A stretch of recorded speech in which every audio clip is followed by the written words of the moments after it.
Por fin logramos entrar a Primera de Tesalonicenses. Esta es una carta muy interesante porque en ella el apóstol Pablo se va a dirigir a unas personas que él ama mucho por la forma en cómo recibieron en su momento la predicación del Evangelio del Reino. Y una vez recibida la predicación del Evangelio del Reino, para ellos fue: no nos vamos a dedicar a nada más.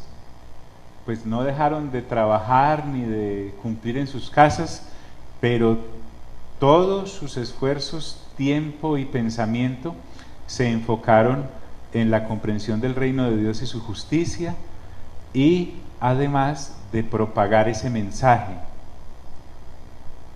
Es interesante, permítanme, que cuando uno puede llegar a una persona desde el Evangelio del Reino de Dios y su justicia, como lo dice el versículo que citamos frecuentemente de Mateo 6, 23, 6 ¿qué? 6:33. Uno ya agotó esa situación de ofrecer añadiduras que son muy importantes, pero no son el centro. Por ejemplo, yo recuerdo que en la época nuestra, y aún hoy en día, uno le llega a la persona diciéndole: mira, acércate a Dios, que Él puede arreglar tu matrimonio.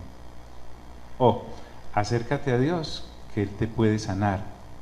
O acércate a Dios, que Él puede prosperarte. Pero si te das cuenta, en mi caso, por ejemplo, hablo solo por mí, a mí se me acercaron por varias de esas añadiduras, pero nunca fue diciéndome realmente lo que el Señor Jesús hizo cuando llegó. El reino de los cielos se ha acercado y viene enviado por el Padre para que todo aquel que en Él crea no se pierda, sino que tenga vida eterna. Ni a mí me interesaba la vida eterna, ni el que me compartió, los que me compartieron de buena fe del Evangelio, me lo presentaron así. Yo fui metido por una añadidura. Gracias a Dios, pues uno, por la gracia del Espíritu Santo, perseveró. Pero fíjate que el fundamento no era sólido. Pero ahora nosotros sí debemos evaluar muy bien cómo nos le acercamos a las personas para hablarle acerca. No estamos en promoción. El reino sigue siendo el mismo, el rey sigue siendo el mismo y la oferta sigue siendo la misma. Ya es distinto que si hay un problema en una de esas áreas que mencioné, por ejemplo, uno sí le puede decir: Dios puede ayudarte en eso, como puede que no. Sin embargo, ese no es el asunto. Sea que se arregle esa relación, sea que prospere o no esa empresa, sea que haya o no haya esa sanidad, sea que exista o no exista esa restitución, independientemente de lo que haya de aquí al momento de tu muerte, es lo que sigue de ahí lo que hemos venido a que recibas como ofrecimiento. Por ejemplo, no sé si a usted se le acercó, a alguien seguramente sí, pero a mí no me dijeron que yo tenía que pedir perdón por los pecados, ¿sí o no? Sino que me acercara pues por esa añadidura que me le iban a solucionar. Entonces, ese convencimiento de pecado, justicia y de juicio, gracias a Dios el Espíritu Santo sí lo llevó a cabo, pero mira que hay muchas personas, no importa si es una persona neófita, sin estudio, sin estrato siquiera, o si es un gran letrado. Pablo nos muestra, por lo menos hasta en las cartas en las que hemos leído juntos acá, que el mensaje era el mismo, contundente, el de la cruz, a Jesús y a este crucificado, y como poder de Dios dado a la humanidad para restaurar su relación con la humanidad, como parte de una de tantas cosas que el Señor Jesús hizo al ser el reconciliador del Padre en todas las áreas. Bueno, esta gente de Tesalónica era gente muy, muy especial. Vamos a ver cómo Pablo entra a hablar con ellos. Entonces, inclusive mire cómo se presenta. Él habla de una manera distinta a las anteriores. Dice: Pablo, Silvano y Timoteo. Mire que tal vez esta es no recuerdo bien, pero tal vez esta es la única carta en donde Pablo no entra diciendo apóstol de, por la familiaridad que había entre ellos. Había familiaridad, pero no perdía su autoridad. Es que eran muy íntimos.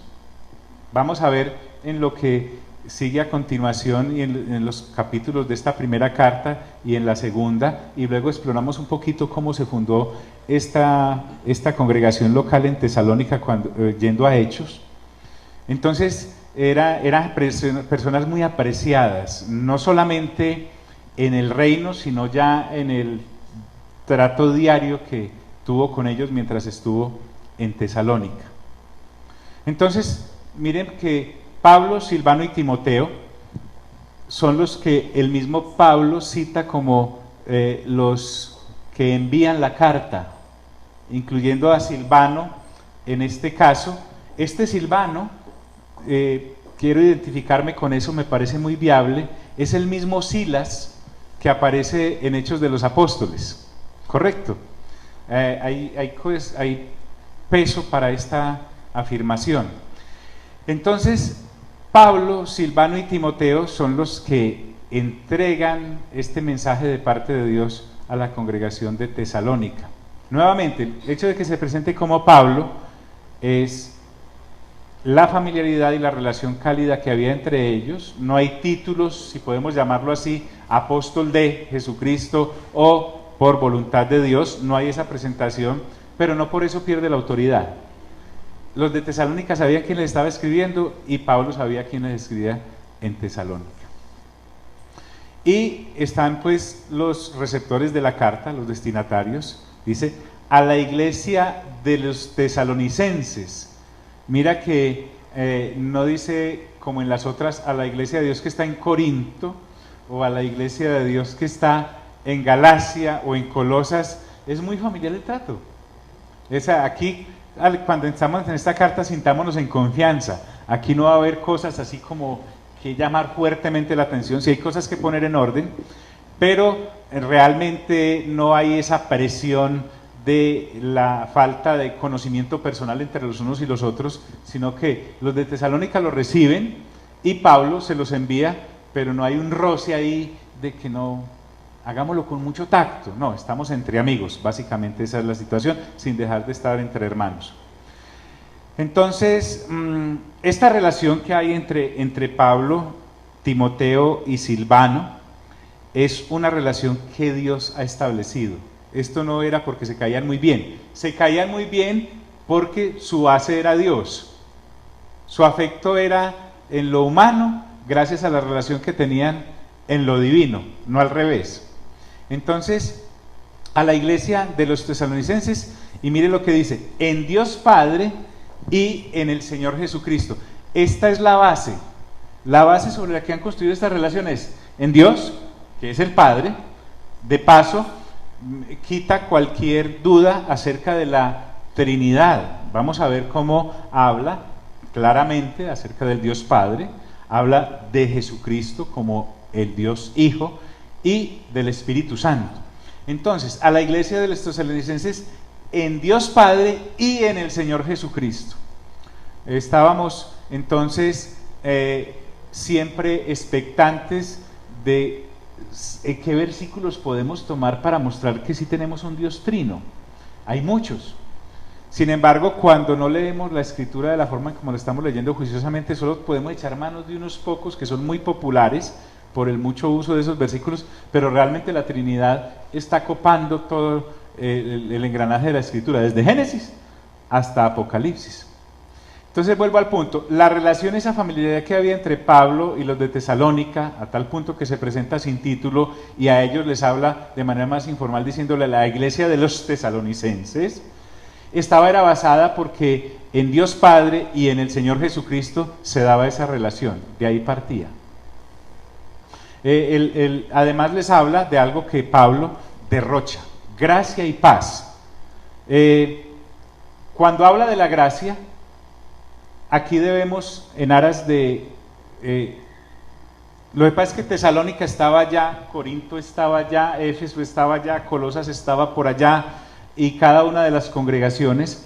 Entonces, no es que Pablo repita lo mismo, sino que los destinatarios son diferentes y les va a decir lo mismo, porque no se puede salir del eje de la predicación que ha recibido del cielo. Entonces ya sabemos que es gracia, porque en Cristo Jesús, por eso acaba de decir en el Señor Jesucristo y en Dios Padre, han sido reconciliadas todas las cosas. Ahorita renovábamos mente Alvarito y yo mientras llegábamos acá y nos leímos toda la carta a los colosenses. Maravilloso. Él hace, la predicación que el Espíritu Santo le da a Pablo, hace del Señor Jesús el centro de todo. Pero fue porque el Padre escogió que el Hijo fuese el centro de todo, como ya lo vimos en 1 Corintios capítulo 15, y el que obra eso en todos es el Espíritu Santo. Están completamente unidos. Entonces dice gracia y paz. Entonces la gracia queda perfectamente entendida, que es que el Padre en Cristo Jesús, a través de, solo hay un mediador entre Dios y los hombres. ¿Qué dice Timoteo, en 1 Timoteo? Jesucristo hombre. Nadie va al Padre si no es por mí, dice el Señor Jesús en el Evangelio de Juan. A esa gracia se refiere. Entonces, y cuando habla de paz, es algo más que la ausencia de guerra. Aquí no estamos hablando de peace, no, estamos hablando de que puede que haya guerras, pero es que estamos en paz con Dios, por medio de esa gracia que se nos ha dado en Cristo Jesús. Fíjese que nos faltaría una gran parte si de parte de Dios solo hubiese castigo. Sería injusto completamente si no hubiese dado una solución a esa falta de paz que había entre Dios y los hombres a causa del pecado, por la caída, etcétera, etcétera, etcétera. Pero Él da la provisión en Cristo Jesús, para que en Cristo Jesús se reconcilien todas las cosas, entre ellos nosotros los seres humanos. Gracia y paz sean a vosotros, vuelve y repite, ya no en, la anterior frase era en Dios Padre y en el Señor Jesucristo, sino que esa gracia y esa paz llegan a los seres humanos que han creído en Cristo, pero esa paz es la de Dios. Por eso les digo, no es ausencia de guerra, es la paz que hay entre Dios y los hombres en la persona del Señor Jesucristo. Y esa gracia y esa paz, mire la unidad que hay, es de nuestro Padre. Cuando habla acá de nuestro, está hablando de nosotros. Pablo está diciendo, ustedes los de Tesalónica que han creído en Cristo Jesús, y nosotros los que les llevamos el mensaje, gracias a la gracia de Dios en Cristo Jesús, tenemos un Padre. Porque recuerde que dice el Evangelio de Juan en el capítulo 1, a cuantos les recibieron, les dio la potestad de ser llamados hijos de Dios. Entonces, tenemos un Padre. Gracia y paz sean a vosotros de Dios, nuestro Padre, y del Señor Jesucristo. Entonces, este primer versículo nos habla del favor divino. Es que Dios es generoso de entrada. Mire que Él arranca dando. Tanto amó Dios al mundo, ¿qué hizo? Dio. Entonces, al entregarnos esa gracia en Cristo Jesús, tenemos toda la provisión que, mire, realmente si uno va desde este punto de vista del Evangelio del Reino a entender bien esto, casi que uno no tendría que pedirle nada al Padre, porque uno va al Padre y le pide algo y Él dice, pero ya te lo di todo, en mi Hijo está todo. No es sino que explores, profundices y te vas a dar cuenta que en Él no tengo nada más para darte, te lo di todo. Dios no nos negó nada, absolutamente nada en Cristo Jesús. Bien, también habla entonces de la relación, les decía, que hay, basados en esa relación que hay en Dios el Padre y en nuestro Señor Jesucristo, y en esa gracia y paz que vienen de Dios el Padre y de nuestro Señor Jesucristo, hay una comunicación entre el ser humano redimido y el Padre que ahora tiene. Entonces Pablo dice, damos siempre gracias a Dios por vosotros. Hay una relación interpersonal. Pablo ahora, miren que en ningún momento va a pedir cositas para los de Tesalónica, sino que él, cuando quiere entregarles provisión, habla de cosas que no pueden como llamarse, digámoslo así, materiales. Él habla de amor, Pablo habla de gozo, Pablo habla de paz, Pablo habla del fruto del Espíritu Santo en todo su esplendor y manifestación. Cosas que si uno las mira desde las añadiduras, pues uno dice, ¿yo para qué eso si lo que necesito es salir de? La vuelta es completamente diferente. Damos siempre gracias a Dios por todos vosotros. Cuando habla de dar gracias, él entra a una situación que nosotros hemos llamado oración, es hablar con el Padre, no es repetirle cosas al Padre, no es hacer vanas repeticiones como hacen en Mateo capítulo 6. El Señor Jesús les dice: cuando vayáis a orar, no hagáis como los paganos, que por sus muchas repeticiones piensan que serán oídos. Nosotros no tenemos necesidad de usar eso porque no tenemos un Dios que no entienda, ni tampoco que sea sordo y no oiga. Con una visita que le digamos las cosas está bien porque estamos hablando con Dios. Pero basadas en esa relación interpersonal que hay entre el apóstol Timoteo y Silvano, aunque no están presentes, tienen una comunicación instantánea con el Padre nuestro, Dios nuestro Padre, y es a través de la oración, no importa dónde estemos. Es que a él no se le cae la señal, ni lo hackean. Entonces, basados en esa relación interpersonal, Pablo avanza y dice: haciendo memoria de vosotros en nuestras oraciones. Miren, realmente la oración es como una atmósfera entre los líderes. Cuando Pablo está diciendo que, a ver, yo retrocedo, damos siempre gracias a Dios por todos vosotros, dice también cómo, haciendo memoria de vosotros en nuestras oraciones. Lo mejor que puede hacer alguien es orar por uno, meterlo en su oración, pero en esta dimensión de una relación realmente vívida y vivida en el ambiente del reino de Dios y su justicia. Da la idea de que Pablo, Silvano y Timoteo, por nombre propio, presentaban a Dios a cada uno de los congregados en Tesalónica. Podría decir: Señor, y te presentamos a Álvaro, y a William, y a Nora, y a Marco Aurelio, y a Carolina, y a Junior, y a Gladys, y a Estela, y al doctor Carlos, sí, y a Juana, y al papá de Juana, Memo, y a Marianelfi, y a la doc Ángela, y a Anderson, y a Lina, y a Mauricio, y a Paolo, y a Juan Manuel, Alejandra, y claro, pues a Sara, a Daniela, a Alejandra, a la Topa, y porque Topa no hay sino a una, y a Angélica. Bien, y a quien acaba de llegar. Entonces, es ejemplar. Miren, alábete la lengua del extraño y no tu propia boca. Eso es lo que hace la pastora de ustedes todas las noches. Yo realmente los presento al bulto, señor, los de los martes, ¿sí o no? Pero uno puede escucharla y además como que no duerme, no sé qué le pasó. Entonces, el asunto es por cada persona. Eso hacían estos tres. Ellos no podían estar escribiéndole mensajitos a los muchachos ni nada, sino, Señor, tan. Ahora vamos a ver por qué. Había una gran preocupación, pero no era, ay, que no le pase nada a mi muchacho. No es esa clase de oración. Era que en lo que habían creído profundizaran más. Dice, acordándonos sin cesar, o sea, sin dejar de hacerlo, delante del Dios y Padre nuestro de la obra de vuestra fe.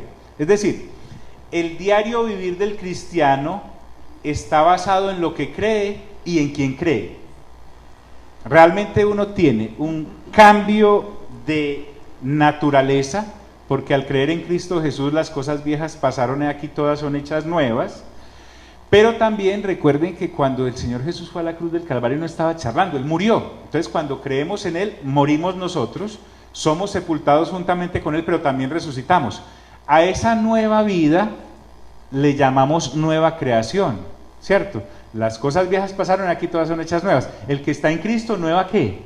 criatura es que a veces como que el idioma no nos alcanza para entender bien la dimensión, y es, somos hechos nuevas criaturas. Entonces, cuando dice Pablo, acordándonos sin cesar delante del Dios y Padre nuestro de la obra de vuestra fe, es que hay una predicación de parte del cielo. Realmente lo que el cielo nos manda a decir, lo que la Trinidad nos manda a decir es, ¿cómo es que dice tu versículo preferido? Es el del 17:2 de Juan. Ese es el 3. ¿Qué dice?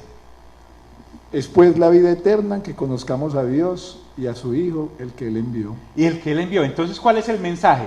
Hay una predicación del cielo, un mensaje del cielo, y es, yo el Padre, ¿sí?, envío a el Cristo, que es Jesús, ¿cierto? Hay que identificarlo, ya manifestado, para que por el Espíritu Santo sean convencidos de pecado, justicia y juicio. Ese es el mensaje.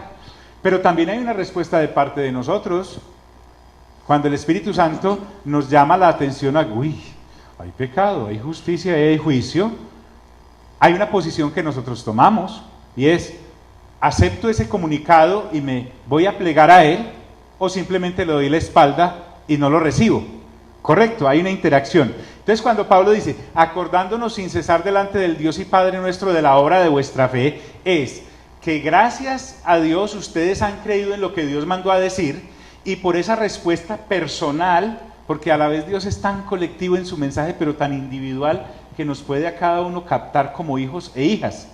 Entonces, ese diario vivir nuestro está basado en lo que creemos y en quien creemos. Creemos en lo que Dios mandó a decir, y lo que Él mandó a decir lo creemos por el quien lo mandó a decir. Entonces, esa respuesta es la respuesta personal que yo le doy a la gracia de Dios. ¿Y cuál es la gracia de Dios? Que en Cristo Jesús es el mediador entre Dios y los hombres. Solo hay paz en esa obra completa que Jesús hace. Entonces, a raíz de eso, el cambio de vida se vuelve completamente interactivo, por el mensaje, por quien envía el mensaje, pero también nosotros que lo recibimos, y al creer en ese mensaje, obramos de acuerdo con ese nuevo conocimiento que recibimos a través del nuevo nacimiento. Acordándonos sin cesar delante del Dios y Padre nuestro de la obra de vuestra fe, del trabajo de vuestro amor. Esto que nosotros hacemos es un trabajo sin presión, es decir, con base en esa relación que ahora tenemos con Dios, tenemos un eje que se llama el amor. Esto aquí es el ágape. Recuerde que el ágape era un amor desconocido aquí en el planeta, porque el amor de acá había sido viciado, porque al hombre y la mujer desobedecer, entonces todo vino a ser sujeto a sus pasiones caídas. Entonces conocíamos el amor filial, quien no quiere el papá de la mamá, conocíamos el amor eros, esa atracción impresionante que sientes por alguien, y también ese amor de corintellado, ¿cierto? Pero el amor ágape no era conocido, es el amor del Padre, del Hijo y del Espíritu Santo, y ese amor que hay entre ellos es el que nos entregan. No pueden entregar otro, porque además no hay más amor de ahí para allá, no hay otro nivel. Dios solo tiene un amor, y con base en ese amor es la relación de Él. Mire que estaba por todos lados, pero uno por andar buscando añadirlo no lo veía. Porque tanto que al mundo, pues tanto amó. Mire que sobre amor hay este asunto del amor es bien interesante. Vaya conmigo, por favor, por ejemplo, a Efesios capítulo 3.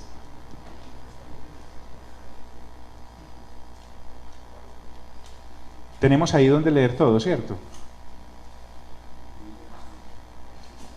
Sí, Efesios capítulo 3. Mire esto.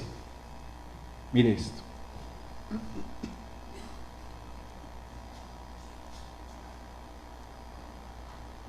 Me cuenta un conocido que una vez una persona muy pudiente lo llevó a conocer su tierrita, ¿cierto? Entonces subieron como a un morrito, más o menos la mitad de la altura del Cerro Nutibara nuestro, para que tengamos acá una idea, me cuenta esta persona. Y cuando estaban ahí en el morrito, le dice, bueno, mire para allá. Listo. Mire para allá. Listo. Y mire para allá. Listo. Y mire para allá. Listo, izquierda, derecha, adelante y atrás. ¿Sí? ¿Vio el lindero? No. Pues bien, cuando agarre para allá y encuentre el lindero, es hasta allá. Y wow, es que es grande la cosa. Entonces, este Efesios 3 es como si Pablo, guiado por el Espíritu Santo, nos sube a un morrito y nos quiere mostrar la dimensión en la que Dios se mueve con nosotros. Entonces, miremos ese 3:18 desde ese punto de vista. Mire lo que dice.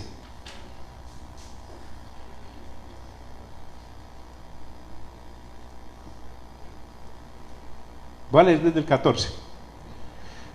Pablo, a propósito, es el mismo que escribe a los tesalonicenses. En este caso le escribe a los de Éfeso.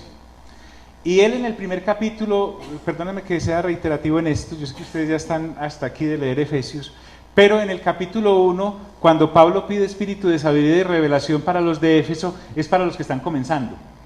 Pero en el capítulo 3 él hace otra oración y es a los que ya han comenzado y han entrado en Cristo para que avancen.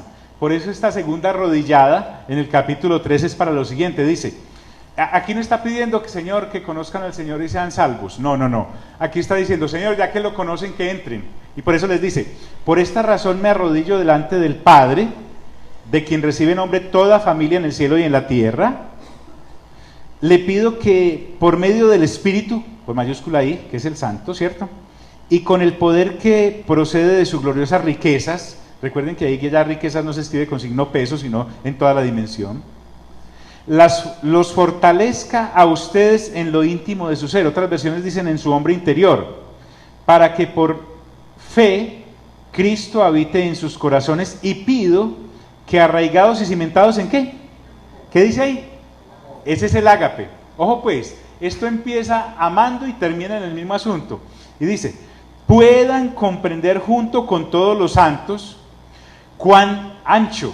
Recuerde pues que estamos en el morrito de Efesios 3. Pablo nos sube ahí para que más o menos oteemos y miremos a ver hasta dónde alcanza esto. Cuán ancho y largo, alto y profundo es ¿qué? ¿Es qué? El amor de Cristo. Esa es la función a la que hemos sido llamados. Y ese amor ahí es el ágape. Recuerden que ese no se agota. Por eso es, sí, por mucho que avancemos a izquierda o a derecha, arriba o abajo, no le vamos a encontrar fondo. Solo podemos navegar en él. Entonces, este trabajo de los de Tesalónica, aunque estaban bajo presiones externas que las circunstancias normales de esta vida les llevaban, ellos lo hacían porque al ser nuevas criaturas podían funcionar en él sin fingirlo. Es más, no tenían ni siquiera que inventarlo. De suyo, la nueva naturaleza nos lleva a obrar en amor, y es un amor ilimitado, el ágape. Entonces, el amor aquí lo debemos mirar en el capítulo 1 de Primera de Tesalonicenses, en este versículo 3, cuando dice del trabajo de vuestro amor. El amor es la base de la relación, el ágape.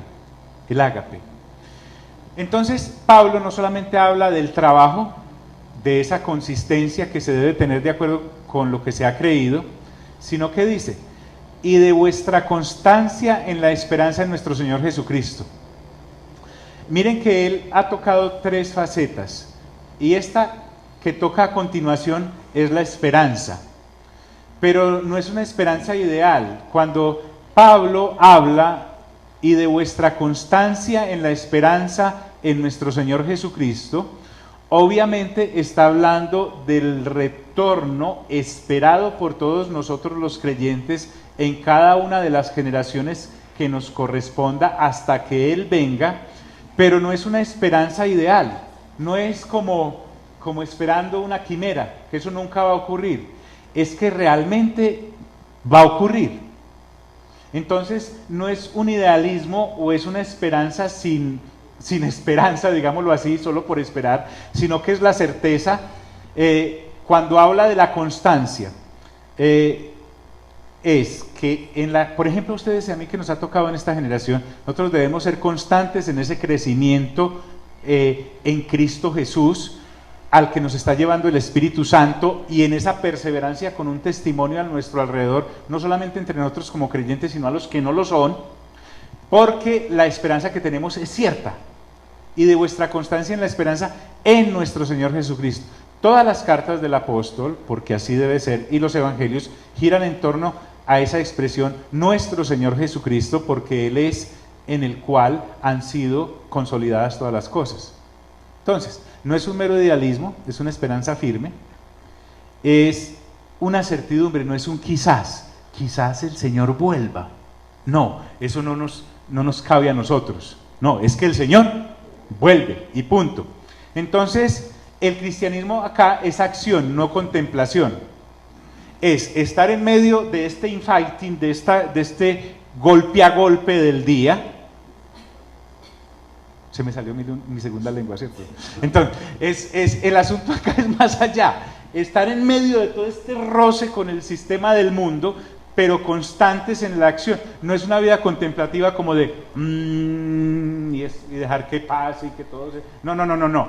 Estamos en el asunto accionando. Estamos en el asunto amando. Estamos en el asunto ayudando, predicando, dando testimonio, siendo realmente... además de obreros, guerreros de la causa. Bien.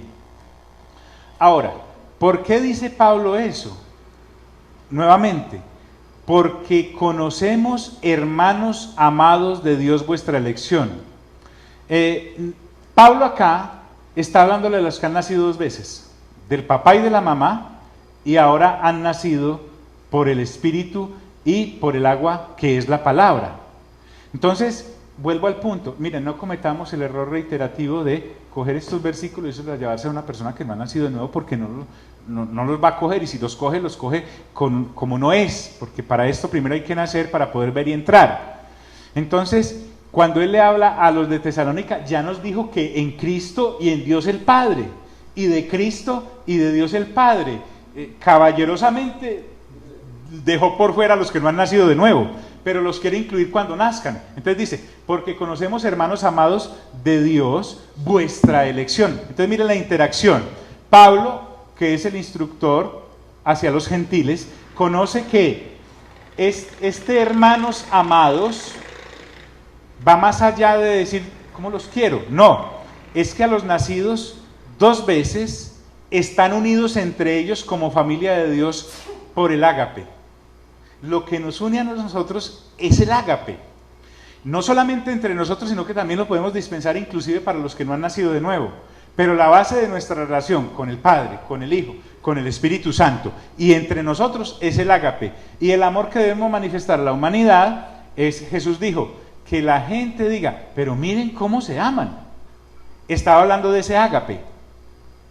Entonces, a los nacidos dos veces, que estamos unidos como una familia en Dios por el ágape, habla ahí de una elección, pero esa elección es que nosotros hemos aceptado el predicamento de Dios, y es que el amor de Dios se nos ha dado por la persona de Cristo Jesús.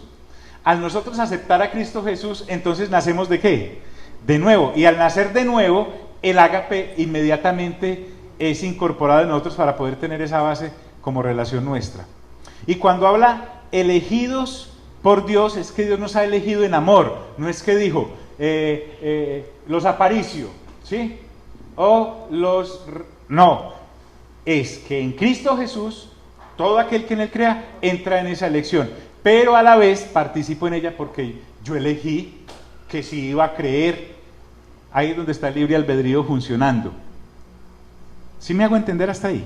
Entonces esto es muy importante. Y mire que apenas el hombre lleva 4 versículos y todo lo que le has dicho, pero es que él había pasado mucho tiempo. Después vamos a ver en Hechos de los Apóstoles que él no es que un día o 2 días o le dedicaba media hora a la semana. No, se fue a vivir con ellos. Entonces va más allá. El apóstol le dice, pues nuestro evangelio no llegó a vosotros en palabras solamente. Voy a leer el versículo completo y después me devuelvo. Pues nuestro evangelio no llegó a vosotros en palabras solamente, sino también en poder. Y aquí viene, mire cómo la Trinidad nos la metió en menos de 5 versículos, en el Espíritu Santo y en plena certidumbre. Ahora sí retrocedo un poquito acá al inicio del versículo, dice, pues nuestro evangelio no llegó a vosotros en palabras solamente.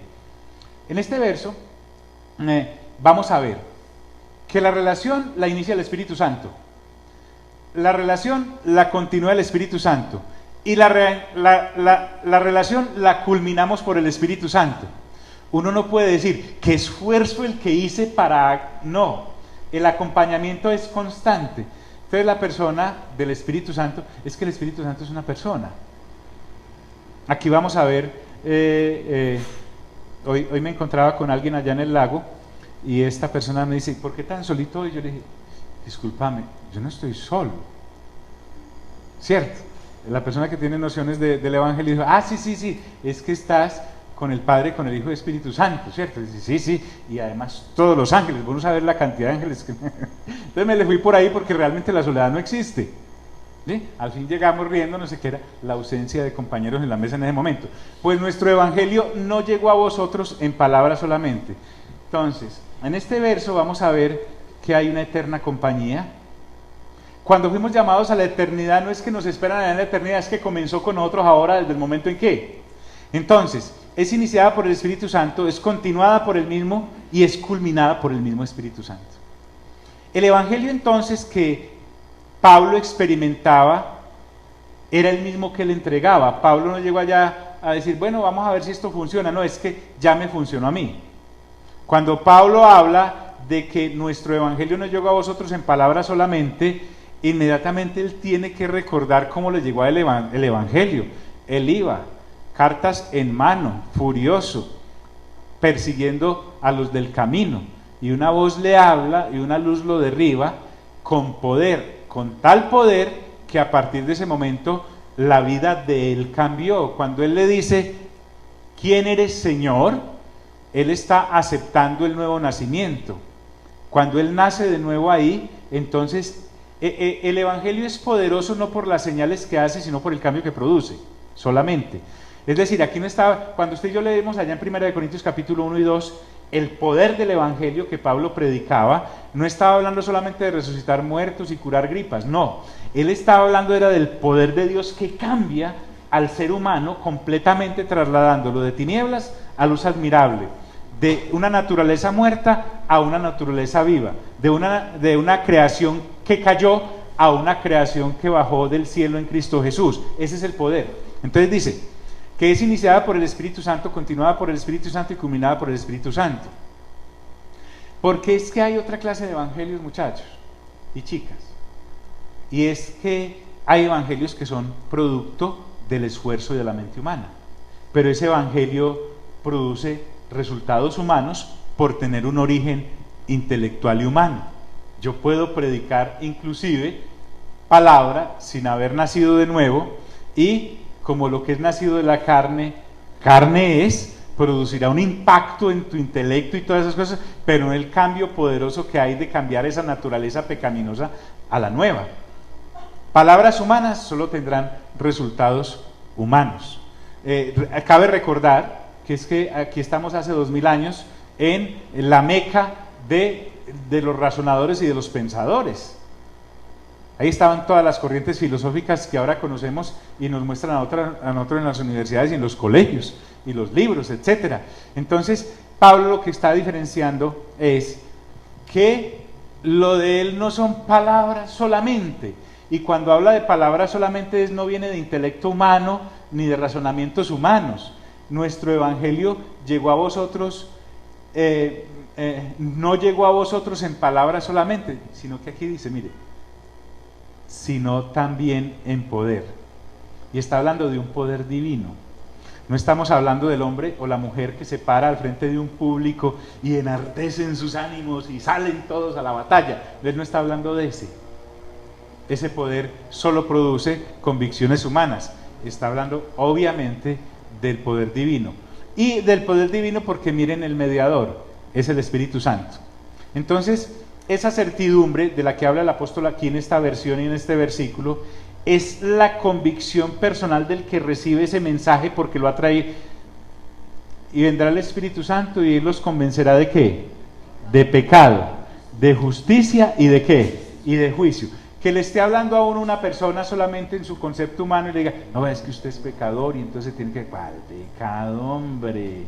Ah, sí, yo soy pecador y entonces ¿qué tengo que hacer? Un convencimiento humano. Pero cuando el Espíritu Santo ¡pam!, te aparta, inmediatamente ves la suciedad y dices, wow, es la certidumbre, es la convicción personal del que la recibe y también del que la predica.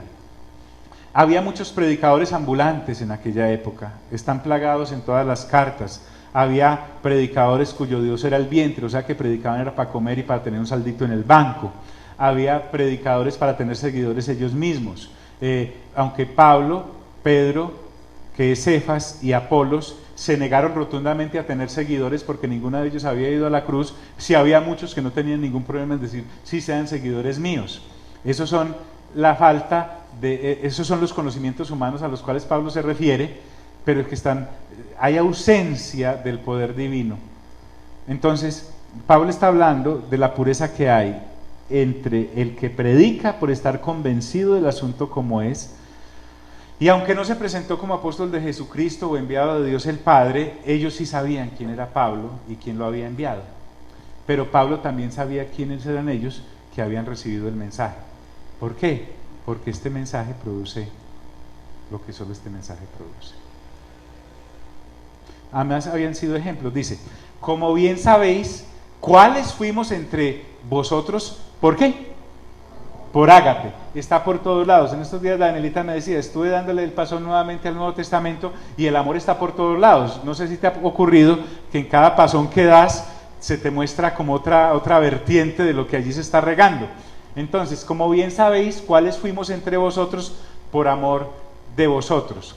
Entonces, la vida de estos predicadores, Pablo, Silvano y Timoteo, confirmaba en ellos, por su manera de vivir, el mensaje que estaban predicando. Entonces no era una filosofía de predicador itinerante para ganarse la vida, era un estilo de vida el que ellos tenían, porque había venido poder del cielo para llevarlos a esa manera nueva de vivir.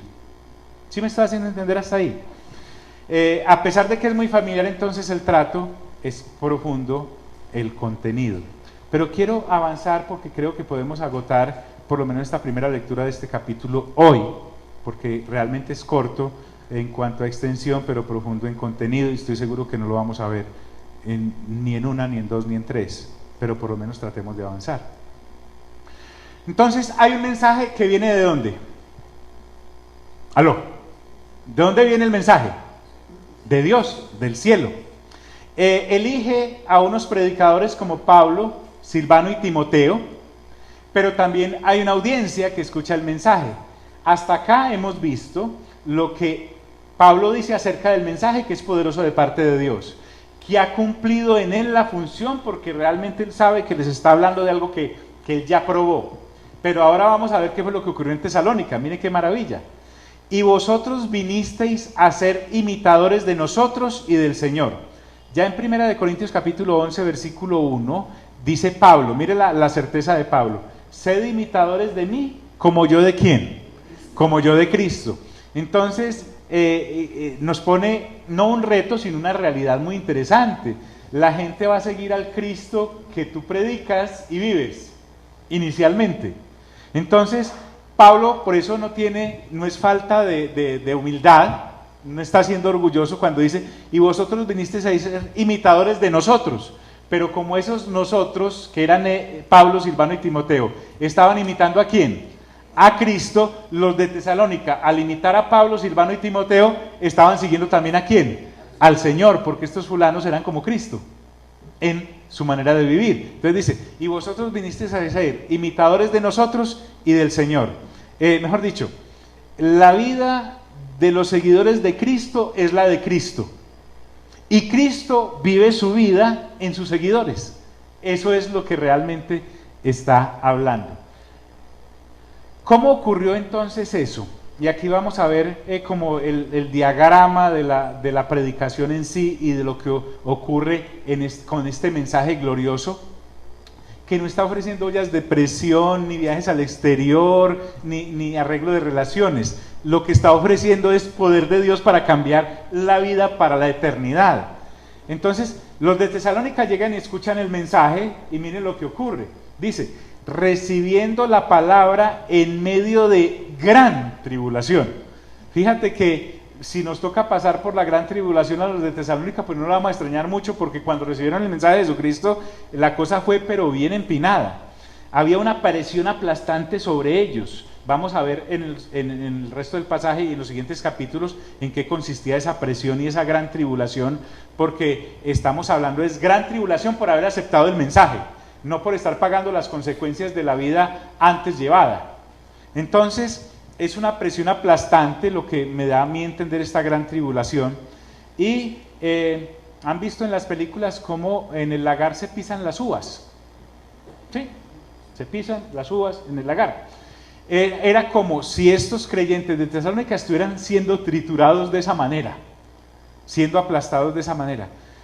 Cuando entonces Pablo llevó la palabra a Tesalónica, no era como uno dice, las condiciones están dadas, no llueve, ni truena, ni relampaguea. No, es que estaba tronando, estaba lloviendo y estaba relampagueando. Y además estaba temblando. La situación era como más bien después cuando tenga tiempo. No, ellos en medio de esa tribulación grande recibieron la palabra. ¡Wow! Y no la recibieron con escapismo o con tristeza, dice, con gozo, y nuevamente mete a quién. ¿Cuál es el fruto del Espíritu? Amor, ya nos lo acaba de enumerar. ¿Y qué más? Gozo. Mira que pasa a la segunda faceta del fruto del Espíritu. Con gozo del Espíritu Santo, dándonos a entender nuevamente lo que les decía al principio. ¿Quién inició la relación con los de Tesalónica? El Espíritu Santo. ¿Quién continuó la relación con los de Tesalónica? El Espíritu Santo. ¿Y quién culmina la relación con los de Tesalónica? El Espíritu Santo, porque recuerden que Jesús dijo, les conviene que yo me vaya, porque así podremos enviarles otro consolador. Si vamos a ser estrictos con el asunto, estamos en el ministerio activo del Espíritu Santo. El Espíritu Santo es el que de parte de la Trinidad está ahora con nosotros, porque si yo con Esteban levanto los ojos al cielo, veo los cielos abiertos, ¿y a quiénes veo en el tercer cielo? ¿A quién sentado en el trono? Al Padre. ¿Y a quién a su diestra? Al Hijo. De la misma forma lo dice Colosenses 3:1, que el Hijo está con el Padre en las cosas de arriba, por lo tanto la acción ahora de la Trinidad y el acompañamiento lo tenemos es por el Espíritu Santo, con el gozo del Espíritu Santo. ¿Por qué habla de gran tribulación? Porque, sinceros, abrazar a Cristo trae un costo grande, muy grande. Pues si Él nos lo dio todo, puede pedirlo todo. Pero también trae oposición, no solo de las tinieblas, sino de sus representantes, y trae sufrimiento. Pero eso sí, nos entrega una nueva vida. Y una nueva vida no que se agota en el cajón, sino que es eterna. Este sufrimiento hizo a los de Tesalónica famosos, no por su sufrimiento, sino por la actitud que tuvieron ante el sufrimiento. Porque uno puede decir, ay, tan sufrido, y la base entonces ahí es el sufrimiento. No, lo que resultó de la actitud que tuvieron, porque dice, de tal manera, habiendo recibido en gran tribulación el mensaje, dice, de tal manera que habéis sido ejemplo, mire qué bien, a todos los de Macedonia y de Acaya que han creído. Entonces recuerden, Macedonia es el departamento, Tesalónica la capital, y Acaya era otro departamento y Corinto la capital, la región y la provincia, para hablar en los términos de la época. Se regó en toda Macedonia y en las iglesias de Macedonia y en toda Acaya y en las iglesias de Acaya la tremenda respuesta al mensaje del evangelio que los de Tesalónica habían tenido, y tenía manifestaciones visibles, porque el cambio obviamente primero es interno, pero produce unas manifestaciones externas del cambio interno que hubo. Recuerden que con Moisés teníamos el asunto, era que cambiemos lo de afuera para cambiarlo de adentro, y no era así. Ahora, el Señor Jesús, al llegar a nuestras vidas, cambia lo de adentro y entonces los frutos son distintos. Porque mire que estas personas tenían la ley de Moisés, pero el Señor Jesús les decía, no es lo que entra al hombre lo que contamina, sino lo que sale. Entonces, de tal manera habéis sido ejemplo a todos los de Macedonia y de Acaya que han creído. Entonces, de imitadores, porque los de Tesalónica primero imitaron a Pablo, a Silvano y a Timoteo y resultaron siguiendo a Cristo, sino que de imitadores ahora pasan a ser imitados ellos. Esa es la secuencia correcta del Evangelio. Tú no te das cuenta inicialmente, pero el cambio se produce. Empezamos a hablar distinto, a pensar distinto y a comportarnos distinto. Y no es impuesto, ni tampoco es obligatorio, sino que fluye. Y ya tú te das cuenta, hombre, con razón, yo no me podía relacionar con nadie, sino solamente con los que quería. Ahora me puedo relacionar con todos en el ágape, por ejemplo. Ese impacto ocurre primero en tu círculo inicial, que seguramente es tu familia, y después se va agrandando. De tal manera que habéis sido ejemplos a todos los de Macedonia y de Acaya que han creído. Pablo circunscribe acá, no solamente que era un ejemplo de evangelismo, vamos a ver que ellos compartían el evangelio, sino que los que ya habían creído decían, qué buena medida la que nos colocan los de Tesalónica para imitar. De imitadores pasaron a ser ejemplos. Y es interesante, dicen los estudiosos, y si usted y yo con nuestra juiciosa lectura nos damos cuenta, es de la única carta dirigida a una congregación que le dice a una iglesia que es ejemplar. O sea, usted no encuentra esta admiración ni en Colosas, en Corinto, ni siquiera en Éfeso. No la encuentra tampoco en los de Galacia, ni en Hierápolis, y después vamos a ver todas las situaciones que hay por ahí. Solo de Tesalónica se dice este versículo, de tal manera que habéis sido ejemplos a todos los de Macedonia y de Acaya que han creído. Y entonces Pablo empieza a decirles por qué. Ya hubo un cambio, pero miren lo que empezó a ocurrir. Y a la vez tú puedes identificar que esto ha empezado a ocurrir en tu vida. Mire, porque partiendo de vosotros ha sido divulgada ¿qué? La palabra del Señor. Aquí estamos hablando de la palabra del reino. Entonces Tesalónica, esta congregación se convirtió no solo en receptora del mensaje, como teníamos allá varados a los de Corinto con el gran camión, el gran motor, los grandes limpiabrisas, la gran corneta, pero no tenía ruedas. Esto sí, tenían el gran mensaje y además avanzaban con él. Y el mensaje era la palabra del Señor. Ellos no salieron a llevar la ley de Moisés, sabían para qué era, pero ellos salieron a llevar la palabra del reino. Porque partiendo de vosotros ha sido divulgada la palabra del Señor. Es decir, la idea acá es como cuando hay un pa pa pa pa de la trompeta, ¿sí? Entonces hay repercusión. No solamente te tocó el evangelio, sino que repercute y causa un escándalo, pero es un escándalo con poder que también lleva al cambio a otros. Y esto nos lleva a algo interesante, y es que las peores circunstancias, que en este caso rodeaban a los de Tesalónica, no son capaces de detener esto, la palabra del Señor. La palabra del Señor no hay que la detenga. Y no se habían quedado solamente con dar testimonio ahí. Quiero que sepan esto. Cuando yo hablo de que el cristiano no toma vacaciones, no estoy hablando del descanso y del reposo que uno necesita porque no se funde, sino que así estés de vacaciones, el reino que está en ti no sale a vacaciones, seguís siendo el mismo funcionario del reino allá donde estés. Entonces, las peores circunstancias allá en Tesalónica no pudieron detener el evangelio porque a donde iban avanzaban con él. Y mire lo que dice acá, repite, no solo en Macedonia y Acaya, es decir, en mi casa y en el vecindario, sino que dice, siendo severo, sino que también en todo lugar vuestra fe en Dios sea ¿qué? Extendido, un avance impalable del evangelio de poder. Básicamente podríamos decir, pecadores reconciliados con Dios. A eso vino el Señor Jesús, a reconciliarnos con Dios. Decíamos jocosamente el viernes de que si no fuera por este amor, entonces el Señor Jesús para matarnos hubiera matado desde allá sin necesidad de venir. Con la ley de Moisés tenía, ¿o no? Pero entonces bajó precisamente para enseñarnos la reconciliación. ¿Por qué nos perdemos esto? Porque esto no causa emoción, porque es que esto no es de emociones. Esto no es de emociones, esto es de cambio. Y a veces uno, mire por ejemplo, lo que ocurría, Pablo lo describe en Romanos capítulo 7, cuando habla de la forma tan triste en la que vive uno sin haber nacido de nuevo. Uno sabe hacer lo bueno. Supongamos que mi papá y mi mamá, pues voy a hablar de mi papá y de mi mamá, me decían, John, esa torta que hay en la nevera es intocable. Yo, claro, es intocable. Yo sé que ellos quieren eso, además yo los amo. Y yo no voy a tocar esa torta, pues porque la tienen para otra cosa. Pero apenas salen, yo voy y le meto la manita a la torta.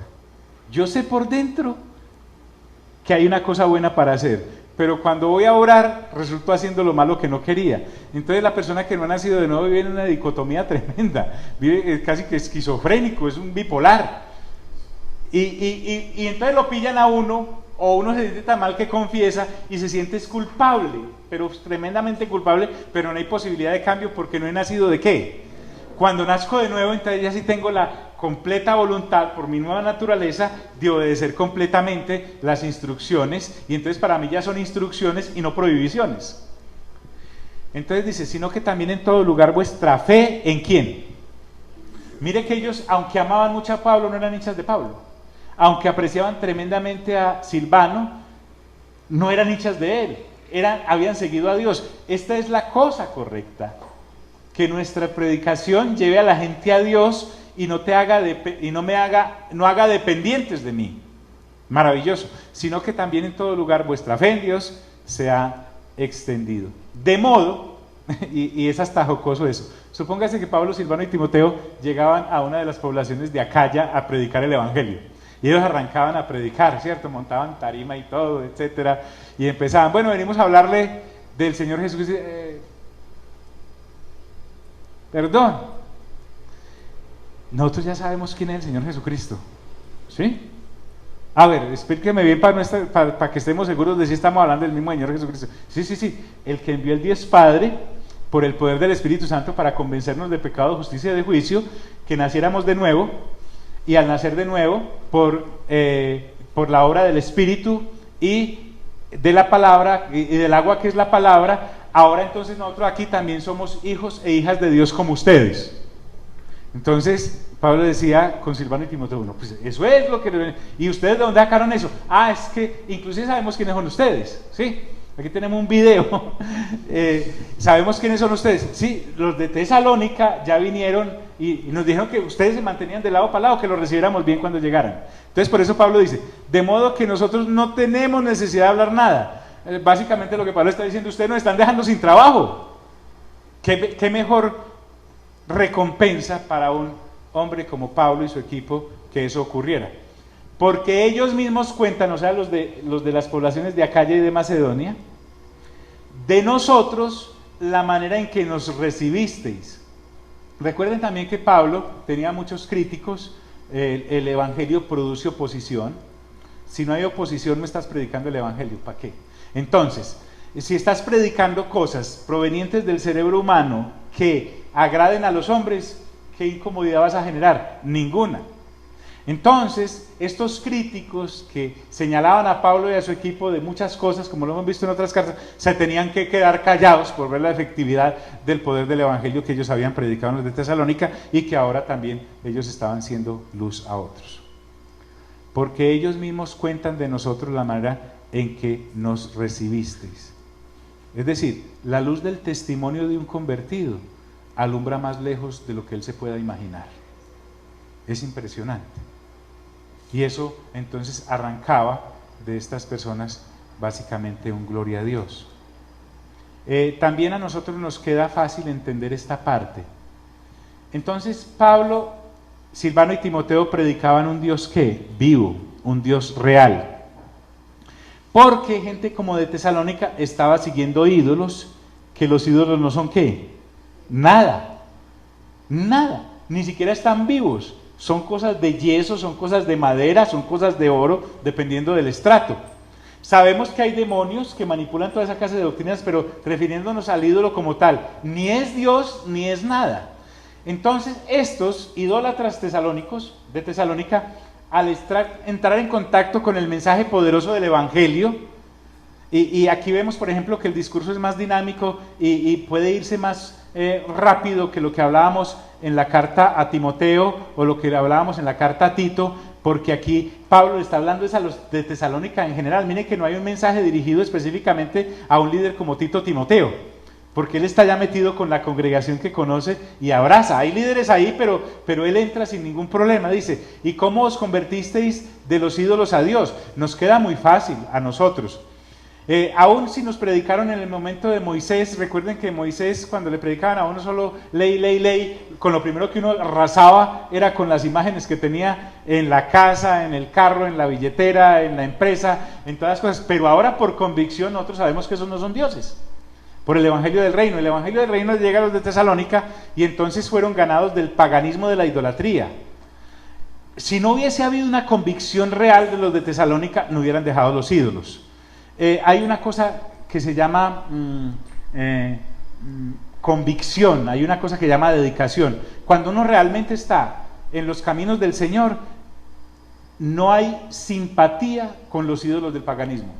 No es que, ay, pobrecito, hagámosle despacio y suavecito a eso.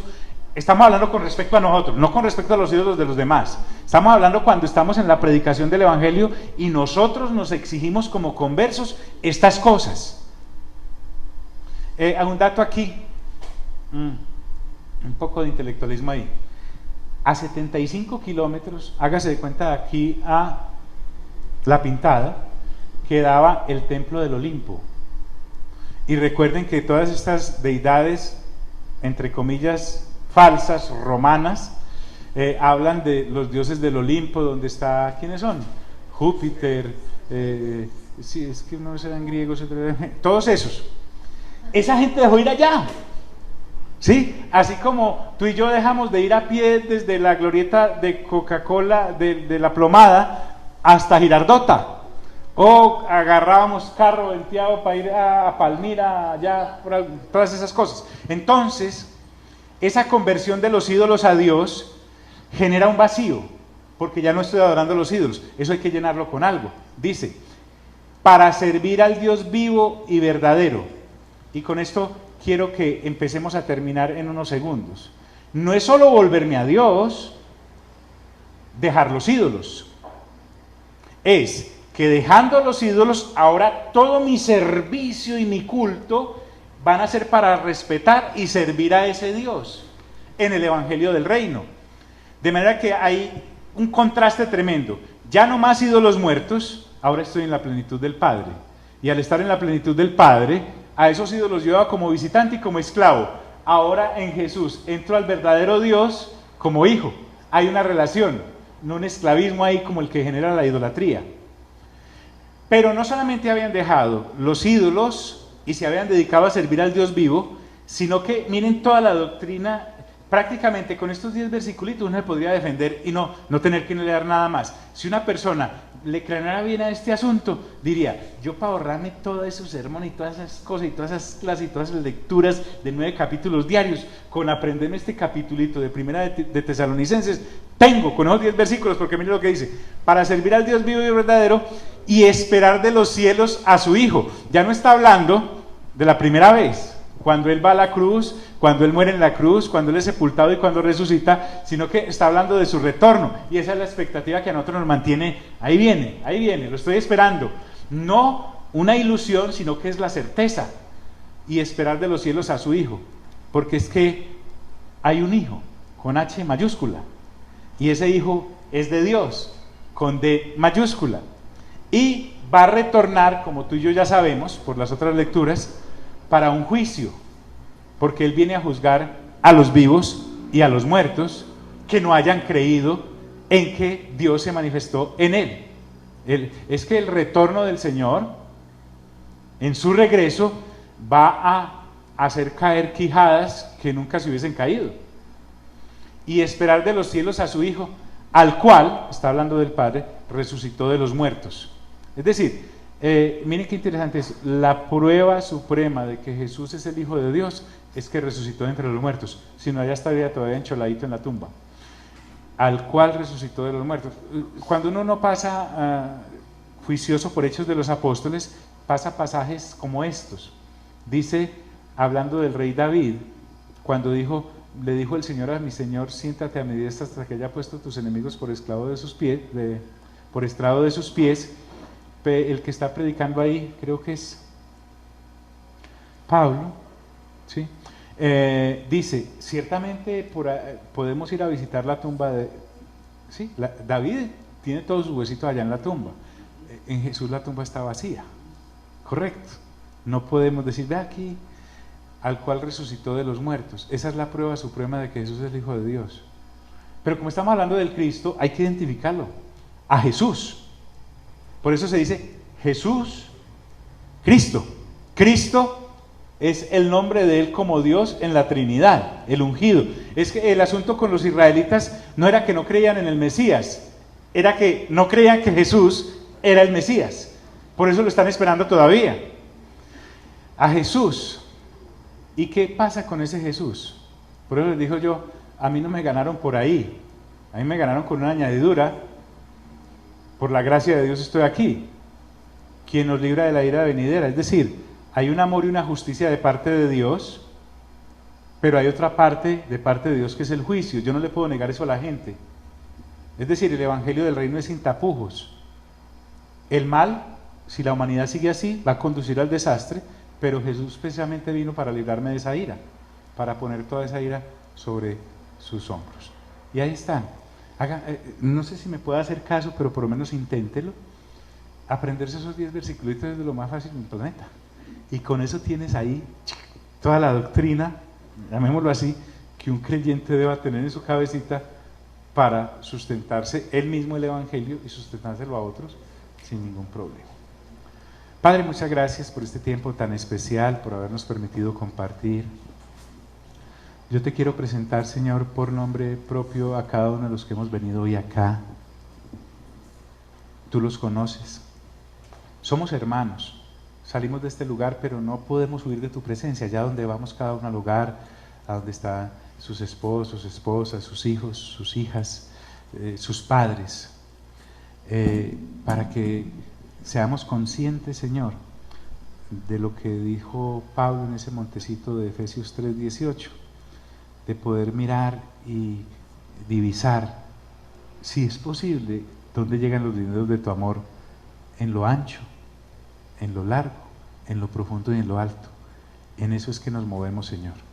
Y ciertamente hay muchas presiones, seguramente hasta peores que los de algunos de Tesalónica, del mundo circunstancial, pero no por eso, Señor, hemos dado nuestro brazo a torcer, y eso significa que hemos nacido de nuevo. Si no hubiéramos nacido de nuevo, no estaríamos aquí, Señor, y por eso estamos renovando mente. Salimos de este lugar entonces, más no de tu presencia. Amén y amén. Dios les bendiga a todos.